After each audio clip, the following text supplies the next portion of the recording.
राष्ट्रीय उत्पन्न, त्याच्यात कन्सेप्ट, फॅक्ट्स, करंट सगळं क्लिअर झालेलं आहे. पहिला पार्ट पूर्णतः कन्सेप्टचा असर, कन्सेप्च्युअल क्लिअरिटी, प्रायोरिटी इथे चालू आहे आपण. त्याच्यानंतर सगळ्यात शेवटी आपण फॅक्ट्स बघू. आता मी फक्त कशाला हात घालतोय? कन्सेप्टला. ब्रॉडली राष्ट्रीय उत्पन्न बघा, शब्द काय इथं? उत्पन्न, इन्कम. आणि त्याच्या अगोदर काय? राष्ट्रीय. आता राष्ट्रीय म्हणजे देश, ह्यालाच आपण काय म्हणू शकतो? अर्थव्यवस्था. अर्थव्यवस्था म्हणजेच देश, म्हणजेच राष्ट्र. आणि मग इथं राष्ट्रीय उत्पन्न म्हणजे देशाचं उत्पन्न, म्हणजेच अर्थव्यवस्थेमधलं उत्पन्न. आणि अर्थव्यवस्था म्हणजेच इथं होणाऱ्या आर्थिक क्रिया आपण विचारात घेतो. Yes or no? आठवते का? परत बेसिक एकदम पहिलं आर्थिक क्रिया समजून सांगितलं तुम्हाला. क्रिया म्हणजेच काम, म्हणजे मी काहीतरी काम करतोय, आता इथं तुम्हाला शिकवतोय, हे कामच आहे ना मला, ह्याची तुम्हाला आर्थिक मोबदला मिळतो का? येस. मग जर मी केलेल्या कामातून मला आर्थिक मोबदला मिळत असेल, दॅट इज कॉल्ड ॲज आर्थिक क्रिया, इकॉनॉमिक ॲक्टिव्हिटी. शेतामध्ये काम करणे, इथं काम करणे, कंपनीत काम करणे, कुठलंही. आणि मग या कामातून बघा, कुठलंही काम असू द्यात, कुठल्याही क्षेत्रातलं काम असू द्यात, त्या कामातून त्याला आर्थिक मोबदला मिळतोय. आणि मग त्या कामातून काहीतरी तयार होतं. ते काय तयार होतं? वस्तू किंवा सेवा. मी इथं आर्थिक क्रिया करतोय, इथं काय तयार होते? सेवा. शेतामध्ये शेतकरी काम करतोय, तिथं वस्तू तयार होतात, गहू, तांदूळ, ज्वारी. कंपनीत काम करतोय, ही वस्तू तयार होती, समजा फॉर एक्झाम्पल, व्हॉट एव्हर. म्हणजेच काय? कुठलीही आर्थिक क्रिया असू द्यात, याच्यामधून काय तयार होतं रे? वस्तू किंवा सेवा. मग आता मला काय मोजायचं आहे? राष्ट्रीय उत्पन्न. उत्पन्न मोजायचं आहे कोणाचं? राष्ट्राचं, म्हणजे देशाचं, म्हणजेच अर्थव्यवस्थेचं. आणि मग अर्थव्यवस्थेत होणारे मला काय काउंट करावं लागते? आर्थिक क्रिया. आता मी आर्थिक क्रिया विचारात घेतोय, म्हणजेच मी काय विचारात घेतोय? वस्तू व सेवांचं काय होणार इथं? उत्पादन, प्रोडक्शन. मग एक्झॅक्टली या इकडं राष्ट्रीय उत्पन्नाची बेसिक डेफिनेशन काय? देशामध्ये इथं बघा, एका आर्थिक वर्षामध्ये देशात निर्माण होणाऱ्या वस्तू व सेवा या आपण विचारात घेतो. म्हणजे आता तुम्ही सर वस्तू व सेवांचं उत्पादन आपण विचारात घेतो, मान्य आहे. पण कधीचं? एका दिवसात तयार होणाऱ्या वस्तू व सेवा, एका महिन्यामध्ये, का एका वर्षात, की 5 वर्षात? काही ते कालावधी विचारात घ्यावा लागेल ना, ठराविक. आणि मग तो कालावधी आपल्याला किती असतो? 1 आर्थिक वर्ष, 1 फायनान्शियल इयर. मग आपलं 1 आर्थिक वर्ष कुठलं आहे बरं? 1 एप्रिल ते 31 मार्च. मग हा जो ड्युरेशन आहे 1 एप्रिल ते 31 मार्च या कालावधीमध्ये, म्हणजेच एका आर्थिक वर्षामध्ये देशात, म्हणजे भारतात, कारण हे आपण इथं अर्थव्यवस्था, देशाचं राष्ट्रीय उत्पन्न मोजतोय ना, मग काय काउंट करतोय? वस्तू व सेवा ज्या निर्माण झालेल्या आहेत. आणि मग याच वस्तू व सेवा, एका वस्तूची नेमकी किंमत किती आहे हे पण बघायला लागेल. उदाहरणार्थ 10 वस्तू तयार झाल्या फॉर एक्झाम्पल, आणि एका वस्तूची किंमत 10 रुपये. एका वस्तूची, सांगा राष्ट्रीय उत्पन्न किती आलं? 100 रुपये. आता 15 वस्तू तयार झाल्या आणि सेम एका वस्तूची किंमत 10 रुपये. आता राष्ट्रीय उत्पन्न 150 रुपये. म्हणजे एका आर्थिक वर्षात देशात किती वस्तू सेवा तयार झाल्या? 10, 15, 20 जे काय असेल ते, त्या वस्तूची नेमकी किंमत किती आहे एका वस्तूची, त्या सगळ्यांचा आकडा बघायचा, बेरीज करायची. आणि बेरीज करून जो काही आकडा येईल, हा आकडा म्हणजेच आपलं काय झालं? राष्ट्रीय उत्पन्न.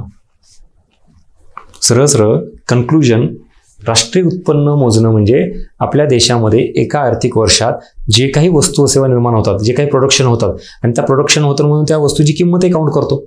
10 वस्तू तयार होऊ द्यात, 15, 100 वस्तू होऊ द्यात, आणि त्या प्रत्येक वस्तूची किंमत किती आहे त्याला बेरीज, मल्टिप्लिकेशन, बेरीज करायची. जो आकडा येईल तो आकडा म्हणजे राष्ट्रीय उत्पन्न. हा फ्लो चार्ट इम्पॉर्टंट आहे, हे लिहून घ्यायचं.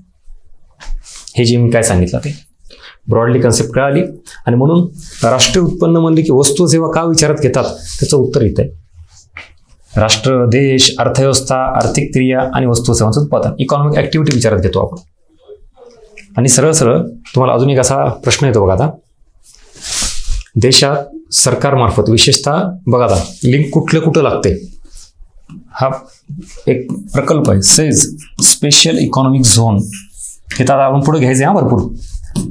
हा प्रकल्प आहे स्पेशल इकॉनॉमिक झोन, विशेष आर्थिक क्षेत्र म्हणतो आपण. ह्याच्यामागे सरकारचा उद्देश असतो की देशात आर्थिक क्रिया वाढवणे, म्हणजे इन्क्रीज द इकॉनॉमिक ॲक्टिव्हिटी. बरं, ह्या सेचाच उद्देश नाही, जनरली सरकारचा उद्देश असतो कुठल्याही धोरणाअंतर्गत.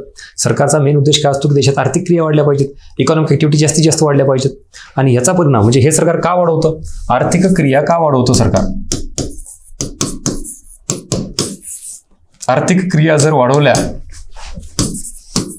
तर काय वाढतं, वस्तू व सेवांचं उत्पादन. आणि मग वस्तू व सेवांचं उत्पादन जर वाढत असेल तर काय वाढतं, GDP, राष्ट्रीय उत्पन्न. मग हेच वाढवण्यासाठी प्रयत्न करतो ना जगातला प्रत्येक देश, राष्ट्रीय उत्पन्न वाढवायचा प्रयत्न करतो. आणि ते पण तुम्हाला असं का, त्याचंही पुढे उत्तर मिळेल तुम्हाला की ह्याचं महत्त्व काय नेमकं, कशामुळे राष्ट्रीय उत्पन्न वाढवलं जातं. GDP वाढवायचा प्रयत्न करतो सरकार, कशामुळं, उत्पादन वाढवण्यासाठी. कारण उत्पादन वाढवलं की GDP वाढतो. हे कधी वाढेल, जेव्हा आर्थिक क्रिया. आणि मग हेच तर मेन उद्देश असतो सरकारचा, ऑब्जेक्टिव्ह. काय वाढवलं असतं, आर्थिक क्रिया. आणि मग हे इथं वस्तू संपादन, आर्थिक क्रिया, इकॉनॉमीमध्ये इकॉनॉमिक ऍक्टिव्हिटी वाढल्या, देशात राष्ट्रीय उत्पन्न वाढ होते. हेच आपण इथं काउंट करतोय. हे बेसिक 4 पॉईंट्स आणि हीच थिअरी इथं दिलेली आहे याच्यामध्ये, हेच सगळं. आता अजून इथं हे जे उत्पादन आहे, हे जे वाढतं, हे उत्पादन वाढवण्यासाठी, वस्तू सेवांच्या उत्पादनात वाढ करण्यासाठी काय करावं लागतं. माझा प्रश्न असा आहे, सरळ सरळ तुम्हाला लिंकेज दिसत आहेत, काय काय करायचं आणि काय काय परिणाम होतात त्याच्यावर. म्हणजे मला जर राष्ट्रीय उत्पन्न मोजायचं असेल तर अर्थव्यवस्थेमध्ये इकॉनॉमिक ऍक्टिव्हिटी वाढवाव्या लागतील. त्या वाढवल्या की प्रोडक्शन वाढतं. प्रोडक्शन वाढतं ह्याचा अर्थ काय वाढतं, उद्योग, औद्योगिकरण, इंडस्ट्रियलायझेशन, बरोबर का. उद्योगाशिवाय वस्तू सेवा कशा तयार होतील. म्हणजे हे वाढवायचं असेल तुम्हाला हे वाढवावं लागेल. आणि हे वाढवलं, औद्योगिकरण, उद्योग, की अजून एक प्लस पॉईंट काय होतो बघा, बाय प्रोडक्ट म्हणू आपण त्याला. काय वाढते, रोजगार निर्मिती वाढते. काय कमी होते, बेरोजगारी कमी होते. आणि मग रोजगार वाढला की लोकांची काय वाढते, उत्पन्न पातळी वाढते. कारण लोकांना आता काम मिळायला लागलं, काम मिळाले की काहीतरी आर्थिक मोबदला मिळतो. माझ्याकडे आधी समजा कामच नव्हतं तर मग मला पैशाचा स्रोतच नव्हता ना कुठून, आता काम मिळायला लागलं म्हणजे उत्पन्नाचा स्रोत निर्माण झाला. मग त्या पैशामार्फत मी आता माझ्या मूलभूत गरजा पूर्ण करायला लागतो. म्हणजेच मग उत्पन्न वाढलं की मूलभूत गरजा पूर्ण होतात आणि मग काय कमी होतं रे, दारिद्र्य. बघा कितीतरी गोष्टी लपलेल्या असतात, कितीतरी गोष्टी अनलॉक होतात. हे सगळं कशावरून चाललंय, सरकारचा मेन उद्देश आहे मला राष्ट्रीय उत्पन्न वाढवायचं आहे. मग जो मी प्रश्न विचारला होता तुम्हाला की का बरं असं सरकार करतं, कारण नुसतं राष्ट्रीय उत्पन्न जरी आपण वाढवायचा प्रयत्न केला तर इनडायरेक्टली कितीतरी गोष्टीवर सकारात्मक परिणाम पडतो. तो असा, मी जर म्हणलं सरकारचं मेन ऑब्जेक्टिव्ह, मेन ध्येय किंवा उद्दिष्ट, हे सरकारने काय ठेवलंय, GDP मध्ये वाढ करायचं असं. मग GDP मध्ये वाढ करणं म्हणजेच काय करणं, आर्थिक क्रिया वाढवणं. आर्थिक क्रिया वाढवणं म्हणजेच वस्तू सेवांचं उत्पादन. आणि हे उत्पादन वाढवलं म्हणजे काय होतं, GDP. मग सरकारचा हे हेतू साध्य झाला ना, GDP. मग ह्याचं बाय प्रोडक्ट काय, हे वाढवण्यासोबतच अजून काय काय गोष्टी ऑटोमॅटिकली साध्य होतात. कारण GDP वाढवायचं म्हणलं की प्रोडक्शन वाढवावं लागेल, प्रोडक्शन वाढवायचं म्हणलं की इकडं उद्योगाला चालना द्यावं लागेल, गुंतवणुकीला चालना द्यावं लागेल. जास्तीत जास्त उद्योग व्यवसाय जर निर्माण झाले देशात तर मला सांगा तिथं काम करायला कामगार लागतील ना. आणि मग हे वाढले की काय वाढतं, रोजगार निर्मिती. काय कमी होईल, बेरोजगारी. आणि आता सांगितलं त्याचा परिणाम, उत्पन्न वाढ, मूलभूत गरजा पूर्ण, दारिद्र्य कमी, आर्थिक विषमता कमी, राहणीमानाचा दर्जा सुधारतो, शिक्षण, आरोग्य सगळं पॉझिटिव्ह व्हायला लागतं. आणि मग म्हणून देश विकासाच्या अवस्थेकडे जातो, विकसित अवस्थेकडे जातो. यासाठीच राष्ट्रीय उत्पन्न वाढवण्याला किती महत्त्व आहे आता कळालं का. आणि मुळात जगात प्रत्येक देशाची तुलना GDP वरून का केली जाते ह्याचं पण उत्तर मिळालं का. प्रत्येक देशाचं धोरण सतत GDP, राष्ट्रीय उत्पन्न वाढ, GDP हेच असतं, दुसरं काय. पण त्याच्यामागे उद्देश आज कळाला का. नुसताच आकडा नाही GDPचा आपला, एवढा झाला तेवढा झाला, किंवा ते वाढवण्यासाठी सरकार प्रयत्न करतोय. 1 ट्रिलियनवरून 2 ट्रिलियन इकॉनॉमी करायची आपल्याला, 3 ट्रिलियन इकॉनॉमी करायची आपल्याला. ते करायची याचा अर्थ GDP मध्ये वाढ करायची. आणि GDPत वाढ करताना ह्या अशा इनडायरेक्टली बऱ्याच गोष्टी साध्य होतात. हां, ह्याच्यात पण प्रॉब्लेम आहे, असं एवढं सोपं नाही. तुम्हाला सर मग मस्त आहे की GDP वाढवायचा प्रयत्न करा, बाकी ऑटोमॅटिक होतं. ह्याच्यामध्ये एक गफलत अशी आहे की ज्याला आपण म्हणतो विषमता निर्माण होणे. म्हणजे ठराविक लोकांचाच राष्ट्रीय उत्पन्नामध्ये वाटा वाढतो, उद्योग व्यवसायांचाच जास्त फायदा होतो, मग कृषीचा वाटा कमी, किंवा मोठ्या उद्योगांचा जास्त फायदा होतो. मग हे त्याच्यात बरेच प्रॉब्लेम्स आहेत ज्याला आपण विषमता म्हणतो, आर्थिक, सामाजिक, प्रादेशिक विषमता. म्हणजे GDP ज्या देशाचा चांगला आहे त्या देशाचा ह्याचा अर्थ सगळंच चांगलं असं नाही ना. म्हणजे तुम्ही ह्याच्या आधी बघितला सर्वसमावेशक विकास, तो इथं लागू होतो. पण जनरली फक्त राष्ट्रीय उत्पन्न आपण जर इथे ह्या टॉपिकमध्ये जर असेल तर त्याचा हा सगळा सकारात्मक परिणाम आपल्याला पाहायला मिळतो, जे सरकारचं इथं लक्ष असतं. आता कळालं GDP काय आणि GDPचा हा परिणाम काय, आणि पुढे दिलेली तुम्हाला सगळी ही थिअरी बघायची. आता बेस क्लिअर झाला का? मला एक्झॅक्टली आत्तापर्यंत राष्ट्रीय उत्पन्न टॉपिक म्हणजे काय माहिती होतं, फक्त GDP GNP एवढाच. पण त्याच्याही आधी ब्रॉडली एखाद्या देशाचा, एखाद्या अर्थव्यवस्थेचा राष्ट्रीय उत्पन्नासाठीचा जो सरकारचा भाग असतो तो सरकार एवढा का प्रयत्न करतो, त्याच्यामागे एवढं मोठी पार्श्वभूमी आहे. फक्त राष्ट्रीय उत्पन्न वाढवलं कितीतरी गोष्टी पॉझिटिव्ह झाल्या. क्लिअर? चला पुढं या इकडं. आता इथं हीच थेअरी एक्सप्लेन केलेली आहे, टॉपिक राष्ट्रीय उत्पन्न. आता एक्झॅक्टली संकल्पना, त्याचा अर्थ काय बघा, जी मी आता तुम्हाला सांगितलं. देशात एका आर्थिक वर्षाच्या कालावधीमध्ये 1 फायनान्शियल इयर उत्पादित होणाऱ्या सर्व अंतिम वस्तू व सेवा. आता हे अंतिम काय काय नाही सगळं पुढे बघायचे, डिकोड करायचं, एक ना एक शब्द डिकोड करायचा.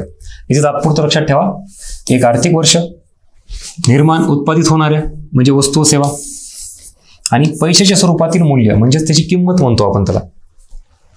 बाजारभावानुसार केलेली गणना म्हणजे राष्ट्रीय उत्पन्न, ही बेसिक डेफिनेशन. आता ह्या थिअरीच्या अगोदर ह्या गोष्टी बघा आणि मग आपण अजून बाकीच्या थिअरी बघू. हे पॉइंट सगळ्यात इम्पॉर्टंट. कुठली संकल्पना बघतोय आपण? राष्ट्रीय उत्पन्न ही संकल्पना. आता मी जे इतकं सगळं सांगितलं ना, त्याच गोष्टी ज्या आपण कन्सेप्ट स्वरूपात समजून घेतलात ते वाक्याच्या स्वरूपात बघतोय, त्याची थिअरी बघतोय आपण, वेगळं काही नाही. सगळ्यात महत्त्वाचं समग्रलक्षी संकल्पना. हा काय प्रकार आहे? आपण काय बघितलं ह्याच्या आधी? सगळ्यात सुरुवातीला अर्थशास्त्र याची डेफिनेशन बघितली. अर्थशास्त्राच्या 2 ब्रँच कुठल्या? सूक्ष्म अर्थशास्त्र, समग्र अर्थशास्त्र. यालाच स्थूल अर्थशास्त्र म्हणलं जातं. म्हणजे हे झालं मायक्रो इकॉनॉमिक्स, हे झालं मॅक्रो इकॉनॉमिक्स. क्लिअर? इथं काय शब्द आहे बघा, राष्ट्रीय उत्पन्न ही कशी आहे? समग्रलक्षी संकल्पना आहे, समग्र संकल्पना आहे. मग काय प्रकार आहे? म्हणून प्रत्येक टॉपिक, प्रत्येक कन्सेप्ट फार व्यवस्थित समजून घ्या. पुढं कामाला येणार आहे, पुढं कामाला येणार असं म्हणत असतो मी. आलं कामाला? हे सूक्ष्म आणि समग्र अर्थशास्त्रावर डायरेक्टली प्रश्न नसतात, पण आला का संबंध, आला का इंटरलिंक, को रिलेशन. टॉपिक कुठला चालू आहे? राष्ट्रीय उत्पन्न. मग आपण कुठे जातोय? सूक्ष्म समग्र अर्थशास्त्र. क्लिअर? ह्याच्यात इथं काय सांगितलं? वैयक्तिक स्तरावर छोट्या घटकात लहान छोटा आर्थिक घटक याचा अभ्यास करणं म्हणजे सूक्ष्म अर्थशास्त्र. म्हणजे उत्पन्न, एका व्यक्तीचं उत्पन्न, कुटुंबाचं उत्पन्न, एका कंपनीचं उत्पन्न जर आपण अभ्यास करत असू, दॅट इज पार्ट ऑफ सूक्ष्म अर्थशास्त्र, मायक्रो इकॉनॉमिक्स. पण एक व्यक्ती, एक कुटुंब याचा अभ्यास, उत्पन्नाचा अभ्यास न करता देशाच्या उत्पन्नाचा अभ्यास म्हणजे राष्ट्राच्या उत्पन्नाचा अभ्यास जर आपण करत असो, म्हणजेच कशाचा? राष्ट्रीय उत्पन्नाचा अभ्यास करत असो, it is a part of समग्र अर्थशास्त्र, स्थूल अर्थशास्त्र, मॅक्रो इकॉनॉमिक्स. मग नॅशनल इन्कम ही संकल्पना कशाची आहे? सूक्ष्म अर्थशास्त्राचा पार्ट आहे का समग्र अर्थशास्त्राचा पार्ट आहे? एवढा बेसिक प्रश्न आहे, PYQ विचारला आहे तुम्हाला. मग आयोग आपल्याला वाटतं की फार अवघड प्रश्न विचारतो सर, आम्हाला काहीच येत नाही. अरे आपण तिथपर्यंत पोहोचलो नाहीत. मुळात एवढा बेस जर क्लिअर असेल ना, लिटरली तुम्हाला असं वाटतं की सर हे काय आहे प्रश्न. मग एवढे जर सगळे प्रश्न सर ओळखीचे असतील तर आजपर्यंत मुलांनी मार्क का नाही घेतले? माझाही हाच प्रश्न आहे की बाबांनो तुम्हाला का नाही मार्क आहेत? आता जे यायला लागलेत, जे अर्थनीतीला फॉलो करतायत, लिटरली अनबिलिव्हेबल असे मार्क आहेत इकॉनॉमिक्समध्ये. फर्स्ट टाइम आयुष्यात. फक्त विचारा सिनियरला कोणालाही एवढा मोठा बदल जो झालाय तो ह्या कारणाने की ही जी इंटरलिंकिंग आहे ना, 2-2, 3-3 टॉपिक आयोग मिक्स करतं. आता सूक्ष्म समग्र अर्थशास्त्राचा संबंध तुम्हाला राष्ट्रीय उत्पन्नात आणून दिला मी, ही कन्सेप्ट. आणि त्यावेळेला एक्झाम्पल पण दिली होती मी हा टॉपिक बघताना आपण. ठीक आहे? आता इथे जास्त एक्सप्लेनेशन करणार नाही मी, कारण अख्खं सूक्ष्म समग्र अर्थशास्त्र मी इथे घेणार नाही, तिथंच घेतलेलं आहे. ते प्रत्येक वेळेला सांगितलं की पुढे कामाला येईल म्हणून. मग आता आयोग काय करतो? तुम्हाला इथं फसवतं. ऑप्शनमध्ये काय करतं माहिती का? सूक्ष्म टाकून देतो. राष्ट्रीय उत्पन्न ही संकल्पना सूक्ष्मलक्षी संकल्पना आहे, सूक्ष्म अर्थशास्त्राची संकल्पना आहे. स्टेटमेंट इज रॉंग, चुकीचं. कारण राष्ट्रीय उत्पन्न ही कसली आहे? समग्रलक्षी संकल्पना आहे, समग्र अर्थशास्त्राचा पार्ट आहे. एवढं पटकन वाचायला आयोग जे स्टेटमेंट देतं त्याचं चूक की बरोबर ठरवण्याची आपल्या क्षमता निर्माण झाली पाहिजे. त्यालाच आत्मनिर्भरता म्हणायचं. कारण तिथं आयोग लिंक लावून तुम्हाला वाक्य विचारतं आणि चूक की नाही बरोबर हे ठरवलं की तुम्ही जिंकला. चला, आता तुम्हाला हे शब्द कीवर्ड्स इम्पॉर्टंट आहेत, ते जे काही आयोगाने तिथं वापरलंय त्याच्यानुसार उत्तर ठरवायचं. नेक्स्ट, राष्ट्रीय उत्पन्न याच्याबाबत अजून एक तुम्हाला वाक्य आलं, पैशाच्या स्वरूपात याचं मोजमाप केलं जातं. हे इकडं हे मी इथं तुम्हाला सांगितलं राष्ट्रीय उत्पन्न मोजायचं मला. देशात 10 वस्तू तयार झाल्या, इथं 15 वस्तू तयार झाल्या, अजून 20 वस्तू तयार झाल्या. मी तुम्हाला राष्ट्रीय उत्पन्न सांगताना असं म्हणलं का, ह्या एका वर्षी देशाच्या राष्ट्रीय उत्पन्नात 10 वस्तू, म्हणजे देशाचं राष्ट्रीय उत्पन्न म्हणजे 10 वस्तू. बरं, पुढच्या वर्षी 15 वस्तू तयार झाल्या, मग मी असं म्हणलं का देशाचं राष्ट्रीय उत्पन्न आता 15 वस्तू. देशात किती वस्तू व सेवा निर्माण झाल्या हे तर काउंट केलंच आपण, 10, 15, पण त्या वस्तूंचं नेमकं पैशातील मूल्य किती आहे याची बेरीज केली आणि त्याचा जो आकडा आहे हे म्हणजे राष्ट्रीय उत्पन्न. आणि हेच वाक्य तुम्हाला इथं सांगतं की आपण जे राष्ट्रीय उत्पन्न मोजतो हे कशाच्या स्वरूपात? पैशाच्या स्वरूपात. Point to be noted, star mark करा. डायरेक्टली वाक्यात येऊ शकतं तिथं. राष्ट्रीय उत्पन्न या संकल्पनेसंदर्भात खालील विधाने विचारात घ्या. प्रश्न काय विचारलाय? राष्ट्रीय उत्पन्न. आणि मग त्या संदर्भात खालील विधाने. पहिले विधान, सूक्ष्मलक्षी संकल्पना आहे, चुकीचं. समग्रलक्षी संकल्पना आहे, करेक्ट. दुसरं विधान, देशाच्या राष्ट्रीय उत्पन्नामध्ये, राष्ट्रीय उत्पन्न याच्यामध्ये आपण वस्तू व सेवा यांचं पैशातील मूल्य मोजतो, स्टेटमेंट इज करेक्ट. वस्तू व सेवा तर विचारात घेतो, पण त्याचं पैशातील मूल्य आणि तो जो आकडा असतो तो राष्ट्रीय उत्पन्न, हेच येतं पैशाच्या स्वरूपात मोजलेलं मूल्य. नेक्स्ट, विदेशी उत्पन्न, परदेशातून येणारे उत्पन्न. कळेल हे तुम्हाला, काय नाही. म्हणजे आता पुढे आपल्याला GDP, GNP हेच बघायचं आहे. देशांतर्गत कुठलं आणि परदेशातून येणारं कुठलं हे तात्पुरतं इथं लक्षात घ्या फक्त. परदेशातून येणारे उत्पन्न सुद्धा आपण विचारात घेतो देशाचं राष्ट्रीय उत्पन्न. म्हणजे सरळ सरळ इथं तात्पुरतं काय सांगतो बघा. हा समजा भारत आहे आणि XY अशी वेगवेगळी व्यक्ती आहेत. भारतात ऍक्टिव्हिटी चालली आहेत. मग भारतात ज्या ऍक्टिव्हिटी चालल्यात, वस्तू सेवांचं उत्पादन चाललंय, आर्थिक क्रिया जे चालल्यात ते आपण मोजल्या पैशाच्या स्वरूपात. आणि जो काय आकडा आला समजा 100 रुपयाचा, हे आपलं राष्ट्रीय उत्पन्न. पण देश म्हणून ज्यावेळेला आपण बघतो तेव्हा फक्त देशातले व्यक्ती देशातच ऍक्टिव्हिटी करतात का? म्हणजे मी व्यक्ती आहे, माझा भारतात पण बिझनेस आहे आणि मग मी एक्सपोर्ट इम्पोर्ट पण करतो. समजा माझं जहाज आहे मोठं, तर ते मी इथून अमेरिकेत पाठवतो आणि तिथं वस्तू टाकून वापस परत येतो. मग मी देशाच्या बाहेर, या आपल्या बाउंड्रीच्या बाहेर जाऊन व्यवसाय केलाय. बरं, पैसे मला आले, मी भारतात आहे, माझं हेडक्वार्टर, माझी मेन कंपनी भारतात आहे. मी जो व्यवहार केलाय, वस्तू सेवा निर्माण केल्यात, देशाच्या बाहेर केल्यात, तिथून पैसे मिळालेत. मग हे जे उत्पन्न आहे हे सुद्धा देशाचं उत्पन्न म्हणून काउंट केलं जातं ना. आता क्लिअर कळलं झालं. म्हणून विदेशी उत्पन्न, परदेशातून भारतात येणारे उत्पन्न हे सुद्धा राष्ट्रीय उत्पन्नात काउंट केलं जातं. पण याच्यात बरेच बारकावे येतात, पुढे आपल्याला GDP, GNP मध्ये बघायचे. पण तात्पुरतं हे वाक्य कळालं असेल तुम्हाला. घसारा, झीज, ह्याच्यात NDP, NNP या कन्सेप्ट आपल्याला क्लिअर करायच्यात. पण इथं तात्पुरतं लक्षात ठेवा, मी जर एखादी वस्तू तयार करत असेल दरवर्षी, मला त्यासाठी काही मशिनरी लागतील, ज्याला आपण भांडवली वस्तू म्हणतो. ठीक आहे, टेक्नॉलॉजी, तंत्रज्ञान, मशिनरीज, ह्याची काही झीज होते का नाही? का जे अगोदर जशी मशीन तशीच राहते, day by day, month by month, year by year, त्याची काय होते? झीज होते. आणि मग मी जे काही राष्ट्रीय उत्पन्न मोजतोय, तयार झालेल्या वस्तूचं मोजतोय फक्त. पण त्या वस्तू तयार करताना त्या भांडवली वस्तूची झालेली झीज, डेप्रिसिएशन हे काउंट केलं जातं. आणि मग इथं तेच झीज, घसारा तो काउंट करून वजा केला जातो. कळेल पुढे हे अजून. फक्त एवढं आता तात्पुरतं लक्षात आलं, म्हणजे तेही आपण विचारात घेतलं पाहिजे. नुसत्याच वस्तू किती तयार होतात मोजणं, त्यासोबत त्या वस्तू तयार होताना जी भांडवली वस्तू आहे, जी मशीन आहे, त्याची झीज पण आपण काउंट केली पाहिजे. आणि मग ती झीज नेमकी किती झाली ती वजा करून ॲक्च्युअल आकडा आपल्याला काढला पाहिजे. ह्या दोन्ही गोष्टीवर डिटेलमध्ये खेळायचं आहे पुढे आपल्याला. इथं तुम्हाला तात्पुरतं सांगितलं. प्रवाही संकल्पना, राष्ट्रीय उत्पन्न ही संकल्पना फ्लोईंग संकल्पना आहे. प्रवाही बघा, आता स्टॅटिक आणि फ्लोईंग दोन कन्सेप्ट आहेत. म्हणजे मी तुम्हाला सांगितलं भारतामध्ये 10 वस्तू तयार झाल्या, राष्ट्रीय उत्पन्न समजा एका वस्तूची किंमत 10 रुपये जर असेल तर 10 वस्तूची किती झाले? 100 रुपये. आता 15 वस्तू तयार झाल्या, 150 रुपये. 20 वस्तू तयार झाल्या 200 रुपये.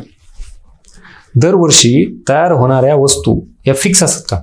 म्हणजे आता ह्या वर्षी 10 तयार झाल्या म्हणजे पुढच्या वर्षी 10 वस्तू तयार होणार आहेत. म्हणजे वस्तू व सेवांचं उत्पादन, प्रोडक्शन याचा जो फ्लो आहे तो कमी अधिक होऊ शकतो ना. आणि मग हा जो प्रवाह आहे कशाच्या, वस्तू व सेवांच्या उत्पादनाचा प्रवाह, हा कमी जास्त होऊ शकतो. आणि मग जर वस्तू व सेवांचं उत्पादन त्याचा जो प्रवाह आहे तो जर बदलता असेल तर मग राष्ट्रीय उत्पन्न सुद्धा काय असणार आहे, बदलतच असणार आहे. आणि म्हणून राष्ट्रीय उत्पन्न ही संकल्पना कसली आहे, प्रवाही संकल्पना आहे. Is that clear? बदलती संकल्पना आहे, फ्लोईंग संकल्पना आहे, स्टॅटिक नाही, स्थिर नाहीये. ह्या वर्षी जे आहे तेवढंच पुढच्या वर्षी असतं असं नाही, म्हणून तिला म्हणायचं प्रवाही संकल्पना. हे सुद्धा जसं इथं 1, 2 आणि हे 1, 3. अंतिम हा प्रकार काय, अंतिम वस्तू सेवा. पुढे बघू. म्हणजे इथं फक्त तात्पुरते एवढं लक्षात ठेवा, राष्ट्रीय उत्पन्न जर मोजायचं असेल तर देशात निर्माण होणाऱ्या वस्तू व सेवा आपण विचारात घेतो. पण कुठल्या? अंतिम वस्तू व सेवा. आता पुढे बघायचं आहे आपल्याला वस्तूंचे प्रकार. अंतिम वस्तू, मध्यवर्तीत वस्तू, भांडवली वस्तू, हे असे वेगवेगळे वस्तूचे प्रकार आहेत. मग कुठली वस्तू विचारात घेतली जाते? अंतिम वस्तू. ह्याचा अर्थ मध्यवर्तीत वस्तू ह्याच्यात येत नाही. वित्तीय वर्ष म्हणजेच कालावधी, जे तुम्हाला सांगितलं. मला हे सगळं मोजायचं आहे, देशात किती वस्तू सेवा तयार झाल्यात, पण कुठल्या कालावधीमध्ये, एका दिवसात, एका महिन्यात, एका वर्षात की 5 वर्षात. मग त्याचा जो काही ठराविक कालावधी असला पाहिजे ना, तेवढ्याच कालावधीमध्ये किती वस्तू सेवा तयार झाल्या त्या मोजायच्या. ते म्हणजे तुमचं राष्ट्रीय उत्पन्न. आणि तो कालावधी म्हणजे 1 फायनान्शियल इयर, 1 वित्तीय वर्ष, जे आपलं किती आहे, 1 एप्रिल ते 31 मार्च. हे सगळे पॉईंट्स जर आत्ता बघितले, इथं जे सांगितलं हे म्हणजेच राष्ट्रीय उत्पन्न, जे तुम्हाला मी इथं समजून सांगितलेलं आहे. हे राष्ट्रीय उत्पन्न म्हणजे 1 फायनान्शियल इयर, देशात निर्माण होणाऱ्या अंतिम वस्तू व सेवा आणि त्याची किंमत म्हणजेच मूल्य, पैशातील मूल्य म्हणजेच किंमत. आणि हीच गोष्ट तुम्हाला इथं थेअरीमध्ये पण आहे, जे मी तुम्हाला आता इथं वाचून दाखवतो. ही थेअरी बघा.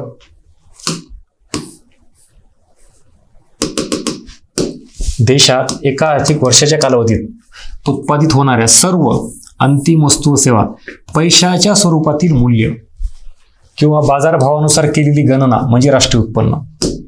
अजून पुढं बघा. आता वेगवेगळ्या स्वरूपामध्ये एका वर्षात आर्थिक क्रियांपासून, इकॉनॉमिक ऍक्टिव्हिटी, राष्ट्राला जे उत्पन्न मिळते त्याला राष्ट्रीय उत्पन्न म्हणतात. अजून शॉर्टमध्ये जे इतके वेळ बघितलं ना तेच एका वर्षात म्हणजे 1 फायनान्शियल इयर, 1 वित्तीय वर्ष. आर्थिक क्रियापासून म्हणजे आर्थिक क्रिया म्हणजे इकॉनॉमिक ऍक्टिव्हिटी, ह्याच्यामध्ये काय होतं तयार, वस्तू व सेवा. आणि मग हेच पैशातील मूल्य मोजलं जातं. मग राष्ट्राला ह्याच्या मार्फत जे उत्पन्न मिळतं त्याला राष्ट्रीय उत्पन्न म्हणतो. अजून बघा. एका आर्थिक वर्षात देशातील सर्व व्यक्ती, संस्था यांनी मिळवलेले किंवा कमवलेले उत्पन्न म्हणजे राष्ट्रीय उत्पन्न. एकूण एकच पडतं. आता हे जे वस्तू सेवांचं उत्पादन आहे हे कोण करतं? ऑटोमॅटिक होतं का? एखादा व्यक्ती, एखादी संस्था, कंपनी हेच करतात ना. आणि मग हे जे प्रोडक्शन केलं जातं ते विकलं जातं, त्यातून त्यांना आर्थिक मोबदला मिळाला जातो. आणि मग ते पैसा जो आहे आर्थिक मोबदला मिळाला तो म्हणजेच वस्तू व सेवांचा उत्पादनातून मिळवलेला पैसा आहे. मग तुम्ही तेच काउंट करता एकूण एकच.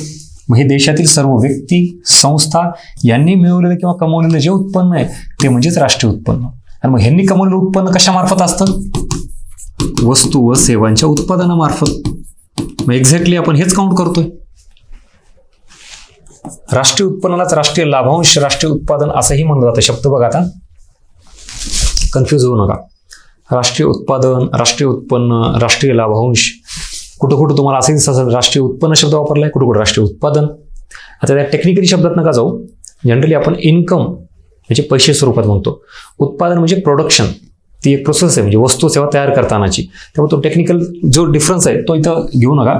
लाभांश, उत्पादन किंवा उत्पन्न हे एकच पकडा. हे झालं इथपर्यंत बेसिक.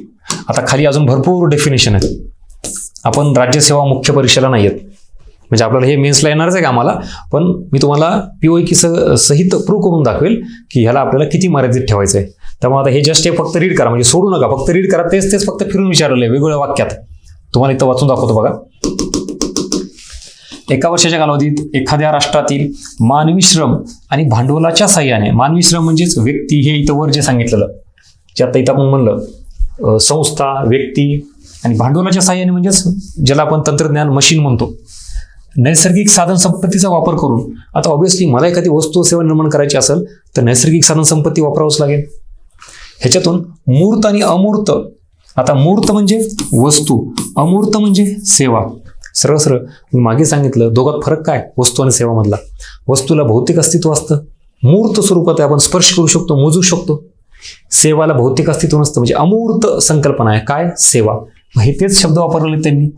वस्तू सेवांचे निव्वळ उत्पादन केले जाते त्याला राष्ट्रीय उत्पन्न म्हणतात. हे सगळं आता वेगवेगळ्या अर्थात यांनी केलेली डेफिनेशन आहे, एक जस्ट रीड करा, तेच तेच ते तुम्हाला दिसून येईल सरळ. फक्त शब्द बघा ना, इथं अजून एक हे घेऊ आपण.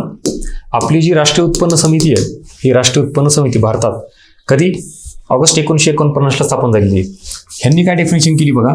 राष्ट्रीय उत्पन्न म्हणजे एखाद्या विशिष्ट कालखंडात, शब्द आता एखाद्या विशिष्ट कालखंडात म्हणजे अरे कालखंड म्हणजे कालावधी, आणि एका विशिष्ट कालखंडात ह्याचा विचार केला जातो. म्हणजे हा विशिष्ट कालखंड किती असतो, एक आर्थिक वर्ष. म्हणजे आता मी जे शिकवतो, मी जे सांगतो तसा ॲज इट इज शब्द पकडू नका. एक वित्तीय वर्ष, एक आर्थिक वर्ष किंवा विशिष्ट कालखंड विचारात घेतला जातो. आणि तो विशिष्ट कालखंड म्हणजे किती, एक. हा जर शब्द आला तिथं तुम्हाला सरांनी तर म्हणलं होतं एक आर्थिक वर्ष, मग ते तर आलंच नाही, मग हे चुकीचं आहे का. सो तेवढी मॅच्युरिटी आपल्याला वाढवायची. हा एक काही कालखंड आपण विचारात घेतो. ह्याच्यात निर्माण करण्यात आलेल्या वस्तू आणि सेवांचे, आता बघा, दुहेरी मोजमाप होऊ न देता, आता इथं अंतिम शब्द आहे का, म्हणून जसं पुढे झालं तसंच कळलं. आता इथं अंतिम वस्तू सेवा विचारलंच नाहीत किंवा इथं शब्दच वापरला नाही, मग हे चुकीचं आहे का. अंतिम वस्तू व सेवा हा शब्द असू द्यात किंवा नुसतं इथं वस्तू आणि सेवा आहे, पण दुहेरी मोजमाप होऊ न देता, ह्यालाच म्हणायचं अंतिम वस्तूचा विचार करणे किंवा मध्यावर्तीत वस्तू विचारात न घेणे. जर तुम्ही सगळ्याच वस्तू मोजत असाल ह्याचा अर्थ तुम्ही दोनदा वस्तूंचं मोजमाप करताय. पुढे ह्याच कन्सेप्ट डिटेलमध्ये बघायच्यात. फक्त हे लक्षात ठेवा, जे जे मी कीवर्ड सांगतोय, शब्द सांगतोय, हे मला काही गोष्टी अनलॉक होतील. मला डिटेलमध्ये तुम्हाला मध्यवर्ती वस्तू सांगायची आहे, अंतिम वस्तू सांगायची आहे, त्यावेळेला हे क्लिअर होऊन जाईल. दुहेरी मोजमाप होऊ न देता केलेले मापन. यस,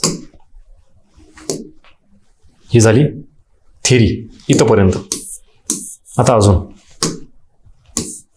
राष्ट्रीय उत्पन्न म्हणजे बघा, मी इतक्या वेळ झालं तुम्हाला काय समजून सांगतोय. राष्ट्रीय उत्पन्न ही एकच कन्सेप्ट, एकच संकल्पना. ब्रॉडली त्याच्या संदर्भात काय काय खाली विधाने येऊ शकतात तुम्हाला.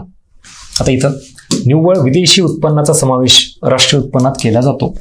ह्याच्या आधीही एक विधान बघितलं होतं आपण आता, तेच इथं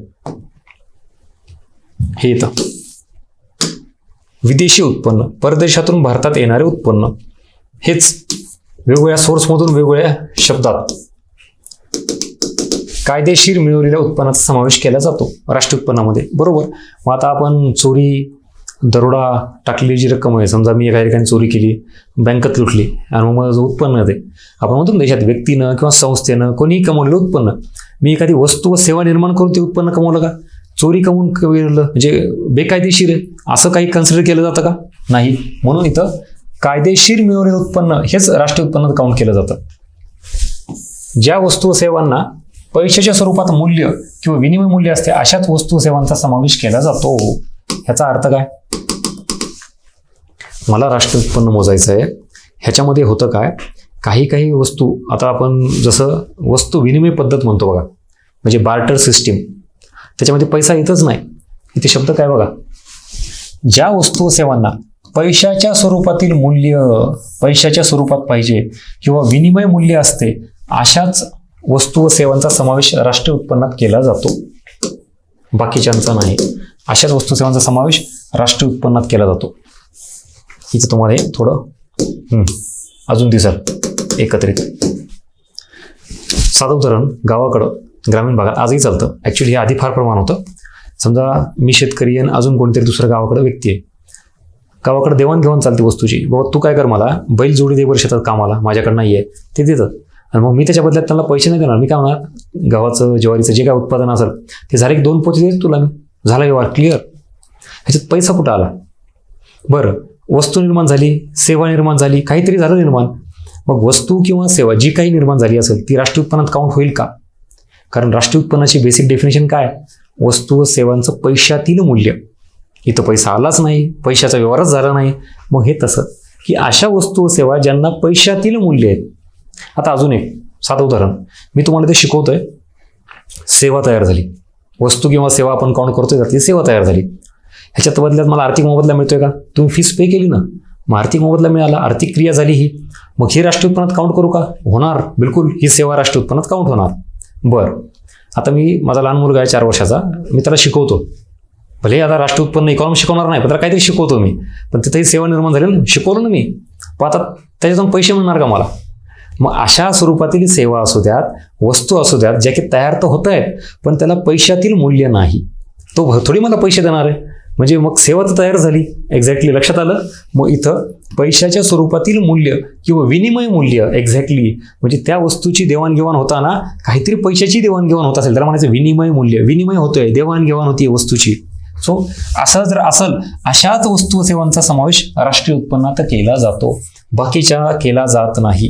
म्हणजे मी जे एक्झाम्पल सांगितले ते राष्ट्रीय उत्पन्नात काउंट होत नाही. दुहेरी गणना टाळण्यासाठी राष्ट्रीय उत्पन्नात केवळ अंतिम वस्तू व सेवांच्या मूल्यांचा समावेश केला जातो, कच्च्या मालाचा किंवा मध्यवर्ती वस्तूंचा समावेश केला जात नाही. होईल पुढे हे अजून आपल्याला पुढे डिटेलमध्ये घ्यायचं आहे. राष्ट्रीय उत्पन्न म्हणजे एकूण निव्वळ मूल्य होय. राष्ट्रीय उत्पन्नात झीज, घसारा हे पण हे पुढे घ्यायचंच आपल्याला, जसं इथं सांगितलं तुम्हाला. हे काय, हे घसारा, हे सगळा प्रकार पुढे होणार आहे. यस, म्हणजे एकंदरीत बघा थिअरी काय काय बघितली आपण, हे सगळं महत्वाचं आहे. एक ना एक वाक्य इकडं, हे पण एक ना एक वाक्य. आता मी जवळपास समजा तुम्हाला एक 15-20 पॉईंट सांगितले थिअरीमधले, वाचून दाखवलेत. उदाहरणार्थ समजा 15 पॉईंट वाचून दाखवलेत, 15 स्टेटमेंट सांगितले. याच्यापैकी बऱ्याच जणांना, काही जणांना 8च कळाले असतील, काही जणांना 10 कळाले असतील, काही जणांना 12 कळाले असतील. याचा अर्थ इथं काही जणांना 3 अजून कळाले नाहीत, काही जणांना 5 नाही कळाले, वॉट एव्हर ते जे आहेत ना ते अजून पुढे कळतील. मी म्हणलं ना, काही जो सिक्वेन्स क्रोनॉलॉजी जे आहे ना ते टप्प्याटप्प्याने कळवली. इथं सगळंच आणू शकत नाही मी. इथं ब्रॉडली तुम्हाला सगळ्यांना काय कळायला पाहिजे, एक्झॅक्टली राष्ट्रीय उत्पन्न काय, त्याच्यातही महत्त्वाचे कुठले पॉईंट्स कळायला पाहिजेत. तर मोस्ट इम्पॉर्टंट पॉईंट्स जे मी इथं सांगितलेले, ही समग्र लक्षी संकल्पना आहे, पैशाच्या स्वरूपात आहे, परदेशातून मिळणारं उत्पन्नही काउंट केलं जातं. समजा 1000चं नाही कळू द्यात. सगळ्यात महत्त्वाचं वित्तीय वर्ष, प्रवाही संकल्पना, अशा काहीतरी गोष्टी कळाली. बाकीच्या गोष्टी तर आहेत अजून पेंडिंग ठेवलेल्या आहेत पुढं. इथं जी काही थेअरी सांगितलेली आहे ह्याच्यातली, किंवा इथं ह्याच्यातले हे मोठे मोठे वाक्य क्लिअर झालेत. शब्द बघा, आर्थिक क्रिया, अजून काय कालावधीमध्ये. परत इथं राष्ट्रीय उत्पन्न म्हणजे एखाद्या विशिष्ट कालावधीत निर्माण होणाऱ्या, म्हणजे आधी हे जे वाक्य होते ना तुमच्यासाठी एकदमच अननोन, एकदमच कन्फ्युजिंग, सर काहीच कळत नव्हतं. आता किमान काहीतरी कळायला लागलं. मोठ्या 2-2, 3-3 वाक्यामधून काही शब्द ब्रेक करता आले का, आणि त्या प्रत्येक शब्दाचा अर्थ कळायला लागला का, ही मोठी अचिव्हमेंट आहे. परीक्षेमध्ये लिटरली तुम्ही लिहून घ्या, मी सांगतो तुम्हाला. राष्ट्रीय उत्पन्न टॉपिक असू द्यात, पुढे दारिद्र्य, म्हणजे कुठलाही कन्सेप्च्युअल टॉपिक, सार्वजनिक वित्त, हे जे कन्सेप्च्युअल टॉपिक आहेत ना, आयोग लिटरली तुम्हाला 1-1, 2-2 ओळीचे असे वाक्य टाकून देतं. आणि एवढ्या मोठ्या बघा ना, हे जे वाक्य आहेत नाही, एवढ्या मोठ्या वाक्यातून मग आपल्याला ते कीवर्ड ब्रेकडाऊन करायचे, ते वाक्य तोडायचं आणि त्या कीवर्डवर खेळायचं, त्यांना काय म्हणायचं ते. नाहीतर तुम्ही मोठे असे वाक्य वाचले की ते सुरुवातीपासून एंडपर्यंत गेलात की त्यांना काय म्हणायचं कळतच नाही. ही कन्फ्युजिंग जी स्टेज आहे ना, तर ती कधी तुटते, जेव्हा छोटे छोटे शब्द पकडतात तुम्ही. हे उगच नाही तर काढलं मी हे काय आहे, हे वाक्याच्या स्वरूपात आहेत का, हे पॉईंटच्या स्वरूपात आहे. म्हणजे दोन्ही काम केलं. बघा मी तुम्हाला किती अँगलने नेतोय. सगळ्यात पहिल्यांदा तर एक्झॅक्टली हा आपला ब्रॉड अँगल, म्हणजे जिथं की पुस्तक नाही, नोट्स नाही, कुठलं टाईप केलेलं नाही, हे माझी टेक्निक. अशा पद्धतीने राष्ट्रीय उत्पन्न क्लिअर केले आधी, जे की इझिली वाटतं जास्त. हे झालं. ह्याच्यानंतर तुम्हाला आयोगासारखे वाक्य पण टाकले आणि अजून सोपं जावं ह्या दृष्टिकोनातून पॉईंट्स पण टाकलेत. ह्याच्या पलीकडे आता काय येणार आहे. असं नको की बऱ्याच वेळा काय होतं, वर्गातच कळतं फक्त. येस सर, तुम्ही जे शिकवताना म्हणा, तुम्ही हाताने जे काढता का ते जास्त कळतं. अरे पण परीक्षेत तसं येत नाही ना. आयोग तुम्हाला हे असे चार्ट, हे बायफर्गेशन असं देतं का रे? सांगा म्हणून. वाक्यात देतं ना. मग मी असंही सांगतो, वाक्यातही सांगतो, आयोगाच्या स्वरूपातही. सगळीकडून कन्सेप्ट क्लिअरही होईल, परीक्षेत मार्क पण येतील.